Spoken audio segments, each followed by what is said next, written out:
सत्संगत जी, प्यार से कहना धन निरंकार जी। बराना के इस मैदान में जहाँ सभी सत्संग का आनंद ले रहे हैं और संतों की वाणी को श्रवण करके कि कैसे ये परमात्मा ने इस संसार के कण कण में अपना जहाँ अस्तित्व रखा है, वहीं ये इंसान ही हैं जो फ़र्क डालते हैं। कभी जात पात का फ़र्क, कभी एक अमीर गरीब का फ़र्क, कभी रंग का फ़र्क, कभी एक राज्य, एक भाषा, खान पान, ऐसे अनेकों फ़र्क नफ़रत के तो इंसान ने डाले कि किस तरह एक परमात्मा को भूलकर इस तरह जीवन को बना दिया है कि जो हमारे जैसे हैं वो तो अच्छे हैं, बाकी जो हमारे जैसे नहीं हैं वो अच्छे नहीं हैं। तो बात ये कि जब परमात्मा ही हर एक में एक बराबर है तो कोई अच्छा कोई बुरा कैसे है। हर कोई श्रेष्ठ, हर कोई प्यारा, हर कोई पूजनीय, हर एक में ही ये परमात्मा को बस देखना है। और ये नज़र किस तरह मिलती है कि हर एक में ही अब परमात्मा नज़र आए। तो पहले परमात्मा को जानना, ब्रह्म ज्ञान लेकर परमात्मा को जीवन में हर पल के लिए शामिल करके भक्ति करके, फिर जब ये प्यार हो जाएगा परमात्मा से तो हर एक से होगा। फिर ये नज़र नहीं देखेगी कि कोई हमारे गांव का है तो ही ठीक है, कोई बाहर का है तो ठीक नहीं है। नहीं, फिर तो अपने पराये का भी फ़र्क मिट जाता है। अपना परिवार फिर कुछ एक गिनती के सदस्य नहीं, पूरा संसार परमात्मा से स्थापित होने की बात। और फिर यही एकत्व एक मानव का दूसरे मानव के प्रति भी होता है। ये वननेस कायम होना, ये दीवारों की भी जो बात आती है, मनों में दीवारें हैं तो ये खुद ब खुद गिरती हैं। फिर ये कोई वो बात नहीं होती कि गिरानी पड़ती हैं, नहीं। जैसे एक अगर भोजन को नमकीन बनाना है तो ऐसा नहीं कि एक अलग कुछ करना है, वो नमक का उसके साथ मिलने से अपने आप ही नमकीन हो जाता है खाना। उसी प्रकार ये प्रेम जब हम स्वयं बन जाते हैं परमात्मा के प्रेम में चूर चूर होके, तो प्रेम बन ही जाते हैं। और फिर ये दिल से नफरत की दीवार अपने आप ही गिरती है, ये गिरानी पड़ती नहीं है। तो उसी तरह ये स्वाभाविक रूप, ये नेचुरल कोर्स में ही हर एक का उस तरह ही बन जाए कि कोई ये ना देखे कि एक जाति क्या है हमारी, हम ऊंचे हैं ये नीचा है। और अक्सर ये भी देखा गया है कि जाति अगर किसी की उस तरह से नीची भी कहलाई जाती है तो उसमें भी अभिमान ही हो जाता है, चाहे ऊंची जाति हो चाहे नीची। अपने आप को सोसाइटी में खुद ही बांधा है। ये परमात्मा ने तो जातियां नहीं बनाई, परमात्मा ने तो सिर्फ इंसान बनाए।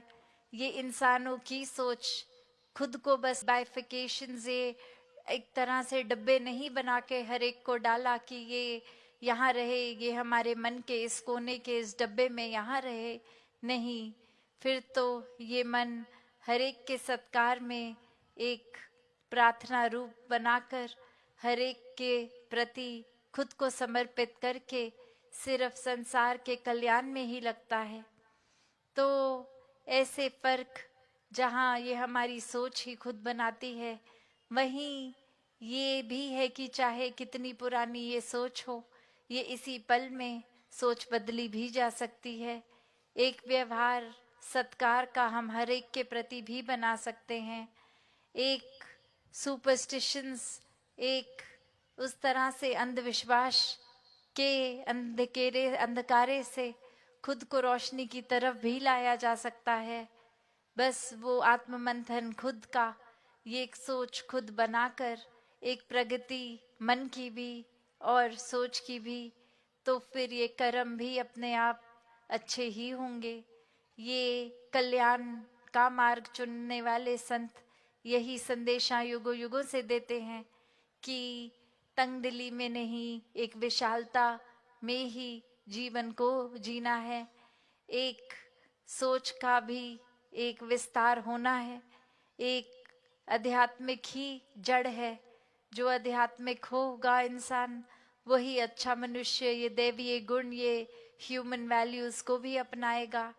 ये इंसानियत का सबूत अपने जीवन के पल पल में देगा, ना कि कोई बनावटी एक अच्छाइयों को कुछ देर के लिए करने से।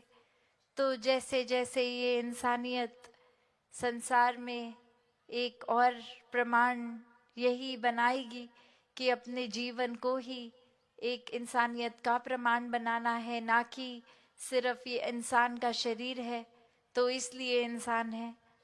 तो ऐसा जीवन हर एक के जीने के लिए ये अनिवार्य ही है, एक ज़रूरी भी है, और इससे अपना ही फायदा है हर एक का, कि जिस तरह अपने भाषा में मधुरता लाएंगे, एक बोली भाषा भी अच्छी रहेगी, एक मन हमेशा खुश रहेगा, किसी को भी फिर हम गलत बोलेंगे नहीं और अगले का भी दिल नहीं दुखेगा।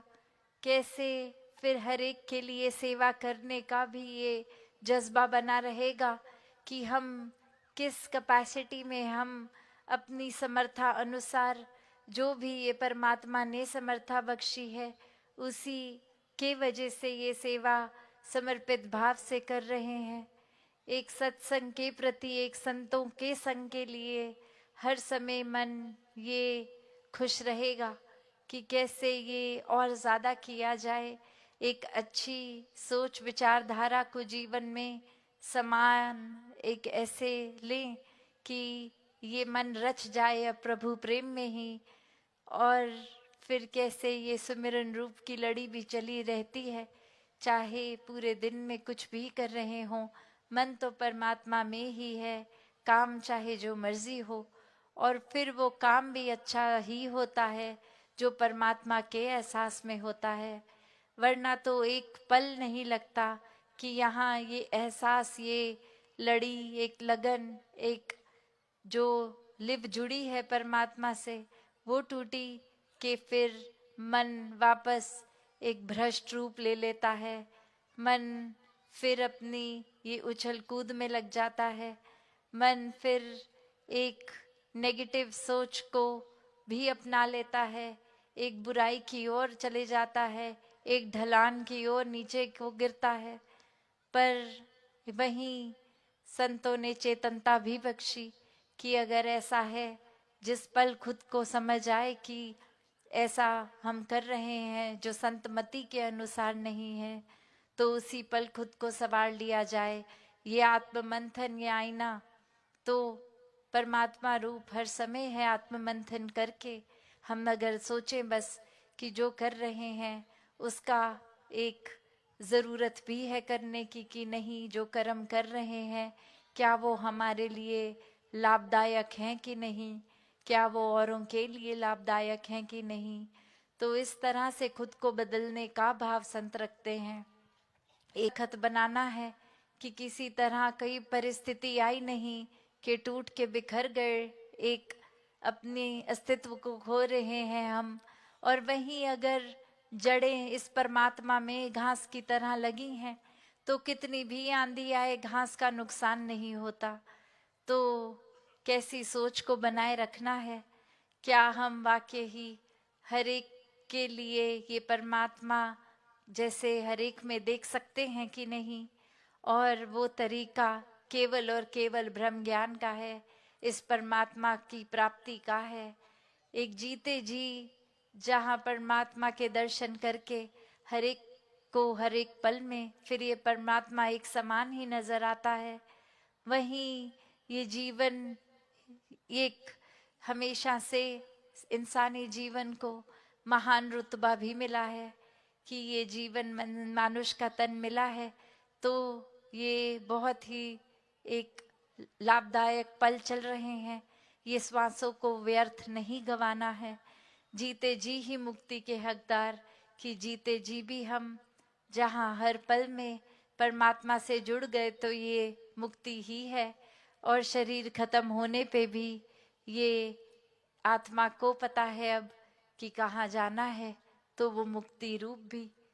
तो जहाँ संसार में हर एक ने यही प्रयास करना है कि अपना जीवन भी इस परमात्मा से जोड़कर संवार लें, और वहीं एक प्रेरणा बने हर एक के लिए भी, एक जीवन अपना अपने कर्मों को इस तरह से कर लें कि फिर वो दिखावटी बात नहीं, अंदर से तब्दीली है।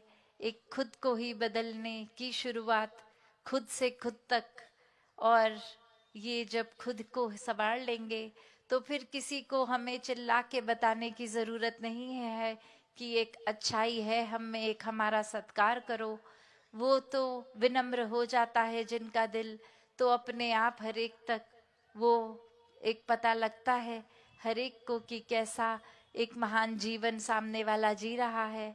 और तब ये मन में इच्छा भी नहीं रहती कि कोई हमारी प्रशंसा करे, हम इसलिए अच्छा जीवन जिएं। नहीं, ये अच्छाई इसलिए मन में आए क्योंकि परमात्मा से प्यार है और परमात्मा के प्रेम में ही सब कुछ हो रहा है।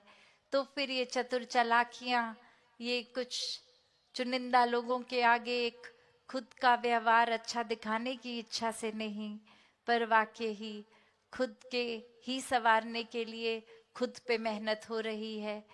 तो दातार कृपा करे हर एक पे कि ऐसे ही भेदभाव से हट के जीवन जिया जाए, प्यार में जीवन जिया जाए, एक संकीर्णताओं में नहीं, दिलों को सोच को विशाल करके जीवन जिया जाए। इस परमात्मा को जानकर फिर इससे प्रेम करते हुए हर पल जीवन का जिया जाए।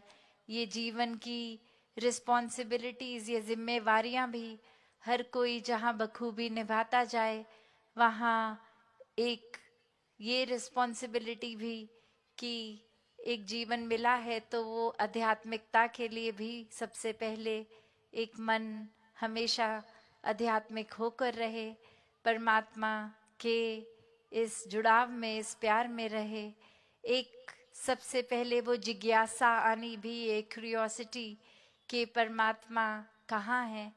एक अंग संग है तो दिख क्यों नहीं रहा, तो ब्रह्म ज्ञान वही है कि ये रंग रंग में और ये बेरंगा भी, ये जो किसी भी परिभाषा से जोड़ लें ना ये कटेगा, ना इसको अग्नि कुछ कर सकेगी, ना ये किसी तरह भी तब्दील होने वाला परमात्मा हर जगह जो कायम दायम है।